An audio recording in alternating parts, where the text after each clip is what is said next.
क्या तुम्हें मालूम नहीं कि आसमानों और जमीन की सल्तनत अल्लाह ही की है और अल्लाह के सिवा तुम्हारा कोई दोस्त और मददगार नहीं, और मशरिक और मगरिब सब अल्लाह ही का है, तो जिधर भी तुम रुख करो उधर ही अल्लाह की जात है।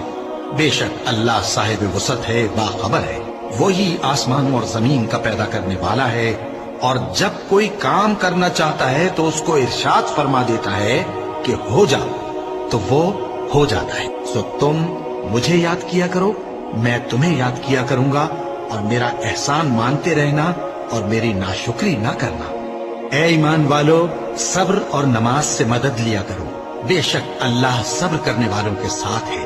और हम किसी कदर खौफ और भूख और माल और जानों और मेवों के नुकसान से तुम्हारी आजमाइश करेंगे, और सब्र करने वालों को बिशारत सुना दो कि उन लोगों पर जब कोई मुसीबत वाक़े होती है तो कहते हैं कि हम अल्लाह ही का माल हैं और उसी की तरफ लौट कर जाने वाले हैं। और ऐ पैगंबर, जब तुमसे मेरे बंदे मेरे बारे में दरियाफ्त करें तो उन्हें मालूम हो कि मैं तो तुम्हारे पास ही हूँ। जब कोई पुकारने वाला मुझे पुकारता है तो मैं उसकी दुआ कबूल करता हूँ। तो उनको चाहिए कि मेरे हुक्मों को मानें और मुझ पर ईमान रखें ताकि नेक रास्ता पाएं।